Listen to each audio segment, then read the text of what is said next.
Alors, mon itinéraire avant de monter sur les planches, donc en fait, j'ai été journaliste. Voilà, journaliste dans des magazines plutôt sérieux.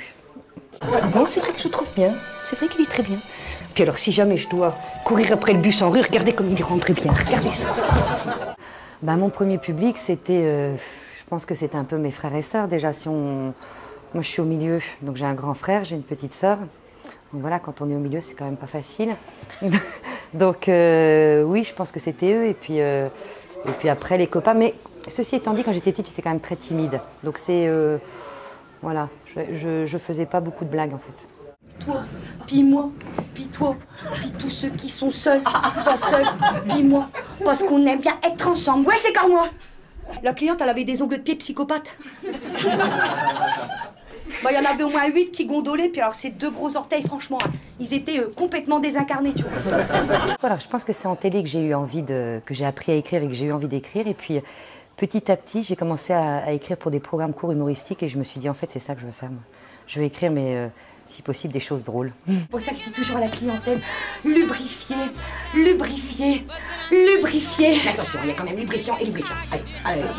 Ce que je préfère, c'est des passes de sein. Là, t'es envie. Là, tu dis, là, c'est bon. Allez. La toute première, quelle épreuve. C'était atroce le trac. Non, sincèrement, je pense que ça a été un moment... j'avais l'impression que j'allais mourir. Hein? Ouais, c'est vrai. D'abord des nausées, puis plus que des nausées, j'avais l'impression de... Je pense que j'avais très peur de moi aussi. Enfin, surtout, peur du public déjà, mais peur aussi beaucoup de moi. Donc, un état indescriptible, affreux, avant. Parce que ce qu'il faut dire quand même pour Béa, c'est que non seulement elle avait le talent d'écriture, elle avait le talent d'habiter ses personnages, mais après, elle ne savait pas si elle avait le talent de jouer, parce que c'est un truc de jouer sur scène. Ouais. Et c'est là où elle a été bluffante, parce que sans formation aucune, elle fait vivre des personnages, elle change de personnage à une vitesse incroyable, ce que font très bien de bons comédiens quand elle découvre. Mais alors Béa, bien sûr qu'il y a encore du travail, sûrement tout ça, mais franchement, naturellement, tu l'as quand même fait. J'ai essayé de les incarner au mieux. Vraiment. Enfin, voilà, c'est ça. C'est que je me disais, je voulais pas être quelqu'un qui disait des textes. Donc c'est pour ça qu'il y a eu beaucoup de travail, sans doute le complexe comme de la non-comédienne. Donc des heures et des heures de travail, de répète, voilà, pour être vraiment les personnages pour être les personnages, pour pouvoir les jouer premier degré, pour être le plus possible ces personnages, quoi. Elle raconte une histoire, c'est comme un petit film en fait, ce qu'elle fait. C'est pour ça que c'est très particulier, que ça ressemble pas totalement non plus pour moi à un one-man show. Je crois que c'est au-delà de ça, parce qu'elle écrit des petites histoires. Au début, c'est une situation donnée. C'était des tranches de vie. Voilà, des tranches de vie. Voilà, exactement, ouais. Alors c'est sûr, Jean-Paul venait me voir mi-décembre à Saint-Lycée. Attends, tu parles d'un cadeau, hein? Ben c'était juste pour me bouffer mon plat de repas. Peut-être j'ai une tendresse pour celui qui est le plus le personnage de l'auteur de Discours d'enterrement, parce que c'est le tout premier, c'est celui que j'ai écrit en premier. Ça a été marrant parce que celui-là, il était quasiment d'un seul jet. Alors je me suis dit, ça va être cool si tout s'écrit comme ça aussi vite. Bon, c'est après que les difficultés commencent.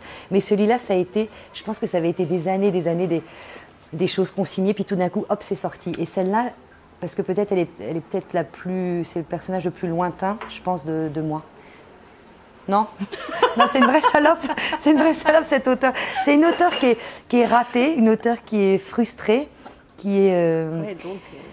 non, moi j'espère pas être frustrée, ça m'embêterait quand même, mais voilà, en plus qui ne rédige que des nécrologies, que des discours d'enterrement, qui en plus a une façon d'accabler la mère du défunt. Là, enfin, elle est odieuse. Et celle-là, je pense que c'est un des personnages le plus comment dire, jubilatoire à jouer. Une hirondelle qui a rejoint son ultime demeure à 41 ans, en se mettant un plomb dans l'aile. Alors ça passe quand même mieux que... On est d'accord. Cette préparatrice à l'accouchement, elle est censée vouloir du bien aux petites mamans, hein, elle va les aider à accoucher, et en fait, elle aussi, elle est dans un discours, bon, quand on est enceinte et qu'on tombe sur une bonne femme pareille, maintenant, il faut s'accrocher, il faut avoir envie d'aller jusqu'au bout, autrement dit, d'aller accoucher. Moi, j'ai eu cette chance d'attendre un petit bébé, donc de suivre des cours de préparation à l'accouchement. Voilà. En même temps, je voulais être au courant du minimum. Je voulais pas non plus être abreuvée d'informations, surtout d'informations parfois dégueulasses, quoi. Alors, j'attendais pas qu'on me récite un poème, mais il y a des moments où je me dis, voilà, il y a peut-être un petit consensus à trouver. Un miroir pour voir la vie jaillir de votre sexe. C'est extraordinaire. Mais là, ce qui me fait plaisir, c'est que de plus en plus dans le spectacle, des hommes viennent. Alors qu'au début, ça avait l'air d'être un spectacle peut-être plus féminin. Et aujourd'hui, et nous, c'était pas. D'abord, c'est pas du tout ce qu'on voulait. C'est assez drôle de voir le public masculin, comment il réagit à différents sketchs par rapport au public féminin. Et en fait, au final, alors qu'on aurait pu croire parce qu'elle interprète des personnages de femmes que c'était plutôt pour un public féminin, et moi, plus ça va, plus je crois que le public masculin va venir de plus en plus et que ça s'adresse beaucoup à lui, parce qu'il y a quelque chose d'assez corrosif dans ce qu'elle écrit, quand même, l'air de rien, Béa. Et ça plaît aux hommes, quoi. Et donc c'est pour ça, c'est un spectacle écrit par une femme, joué par une femme, mis en scène par une femme, mais ça s'adresse aussi aux hommes. Au fond de l'eau, c'est la jungle.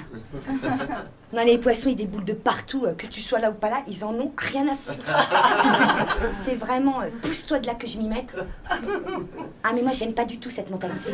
C'était une belle aventure amicale, au-delà de la mise en scène, parce que je savais, moi je croyais. C'est une sorte de foi. Moi, je croyais en Béa. Donc, et je suis contente parce qu'elle m'a donné raison. Donc voilà, je suis super contente. C'est une traversée en dehors des clous. C'est 7 personnages de femmes qui peuvent être exubérantes, qui sont un peu trop ou un peu pas assez, enfin qui sont un peu à côté de la plaque, mais elles sont toutes attachantes, quoi. Elles sont. Moi, à votre place, je viendrais, quoi.